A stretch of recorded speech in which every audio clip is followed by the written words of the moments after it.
John Campuzano es un oyente de la emisora y nos hizo llegar su pregunta. Él dice, nos dice así: soy neófito en cuanto a los manuscritos, códices y textos bíblicos, pero con estos foros me he interesado más en ellos. Investigando me encontré con el Códice Sinaítico. De él se dice que es del siglo IV y que es una fuente fidedigna del texto sagrado. También he encontrado mucha oposición a este códice de parte de los que defienden el Textus Receptus. Lo han detractado de muchas formas. Entre ellas, lo acusan de quitar o cambiar pasajes que hablan de la deidad de Jesús. Y cita dos ejemplos. Primera de Timoteo 3:16. Continúa John diciendo, la Reina Valera 1960 dice: grande es el misterio de la piedad, Dios fue manifestado en carne. La versión Nácar Colunga, una versión católica, continúa diciendo John, se lee así, que se ha manifestado en carne. Y en la Biblia textual dice, Él fue manifestado en carne. Allí encontramos un cambio de vocablo. Y el segundo ejemplo que pone es que se omite el versículo 7 de Primera de Juan 5 en el Códice Sinaítico. Entonces su pregunta es que si el Códice Sinaítico realmente atenta contra la deidad de Jesús, así como dicen los que lo adversan. Esta es la pregunta de John Campuzano. Aparte de la pregunta de John, tenemos otras dos preguntas y una llamada en vivo que está conectada en este momento esperando el turno. Muchas gracias por la oportunidad, John Campuzano. Saludos a la isla de Margarita, Estado de Nueva Esparta, Venezuela. Saludos a Buenas Nuevas, particularmente Jorge Tedaldi y todo su equipo allí que está liderando este foro bíblico con mucho entusiasmo, haciéndolo llegar a todo el oriente de Venezuela. Gracias, John, por tu intervención. Me parece excelente tu interés en los documentos, porque cuando estabas haciendo la pregunta, pues vino a mi mente que a lo mejor de aquí a 6 meses nada más, que te quedes en foro bíblico y que te pongas con un poquito de interés, vas a poder estar. Esto no es tan difícil, parece difícil, pero no es. Ya se ha encontrado el Códice Sinaítico, después el Códice Vaticano, después algunos papiros que todos se reúnen para dar fuerza al tipo de texto alejandrino. El tipo de texto alejandrino, al contrario, resalta la deidad de Cristo. Me has dado un ejemplo, Timoteo.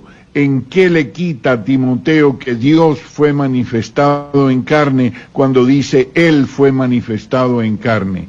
En nada.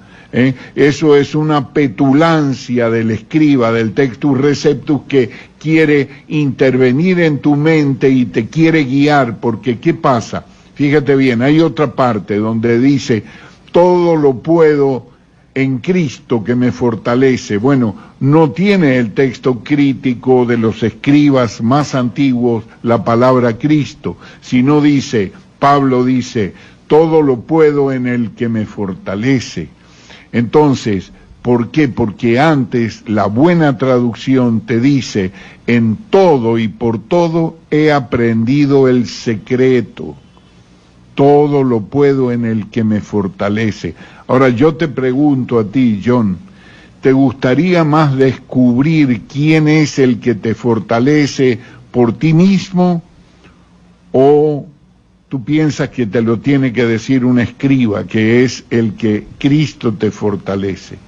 ¿Entiende? Entonces, como el escriba lo descubrió y pensó que tú y yo éramos unos ignorantes y que no íbamos a poder descubrirlo, entonces llegó y le puso Cristo, pero en realidad el Espíritu Santo le había puesto allí, todo lo puedo en el que me fortalece. Asimismo, cuando te dice, grande es el misterio de la piedad, Él fue manifestado en carne. ¿Quién es Él? ¿Quién puede ser Él sino el Dios maravilloso que se hizo carne para redimirnos, para salvarnos, eso está en 1000 partes en la Biblia. Entonces, ¿por qué no les preguntas al Textus Receptus por qué cambiaron Juan 1:18, lo cual te pido que lo anotes? Y esto se me viene a la mente, pero busco y me canso. Es tan aburrido hacer es tan largo como aburrido hacer un catálogo de las inexactitudes del Textus Receptus. Mira que dice aquí en Juan 1:18. Dice, búscalo en tu Biblia Reina Valera para que veas. Juan 1:18 dice, nadie ha visto jamás a Dios. El unigénito Dios que está en el seno del Padre, Él lo reveló. ¿Qué dice tu Biblia? Tu Biblia dice el unigénito Hijo, pero aquí dice el unigénito Dios que está en el seno del Padre. ¿Por qué? Porque era una lectura mucho más difícil. El unigénito Dios que está en el seno del Padre es ya algo asombroso. Es algo que lleva al extremo de decir que Dios está en Dios. Claro que sí, es la misma esencia. ¿Cuál es el problema? Y el ejemplo que pusimos hoy en Hechos 20:28, donde dice en Hechos 20:28, dice, tened cuidado por vosotros mismos y por todo el rebaño en que el Espíritu Santo puso por obispos para apacentar la iglesia de Dios, la cual Él adquirió con su propia sangre. ¿Quién adquirió la iglesia?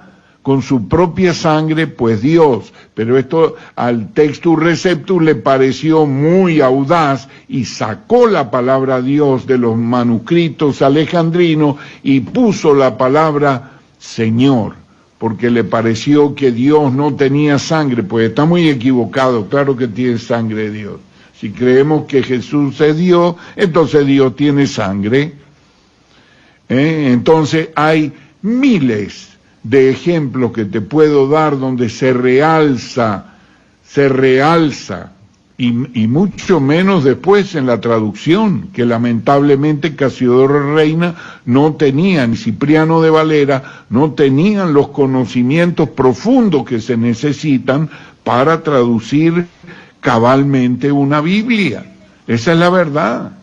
Entonces, hoy en día, con los recursos que tenemos, es lo mismo que tú pongas a Casiodoro de Reina a ver un despegue del cohete que va a la luna. Tú le digas, mira, Casiodoro, resulta que aquí estamos en un tiempo que el hombre ya fue a la luna y regresó. Te va a decir, usted está loco. ¿Cómo me dice que un hombre fue a la luna y regresó? Claro. Es que estamos viviendo en el siglo de la ciencia y de las comunicaciones y tenemos que aprovecharnos de eso. Por eso es que hay más comunicación y hay más información y, por supuesto, hay mayor conocimiento, un grado de conocimiento más perfecto que el que había antes. Entonces, si esto es simplemente por ayuda, digamos, de constancia, de preocupación y de erudición, entonces estamos así. Mejor que antes y hacemos las cosas mejor que antes. Yo me alegro mucho de tu declaración, John Campuzano, y te exhorto para que sigas y le digas estos dos ejemplos versus los otros, porque no tienen razón. Las añadiduras laxan la gracia de Dios, la ponen laxa la gracia de Dios. Y está la Biblia, el Textus Receptus está lleno de añadiduras.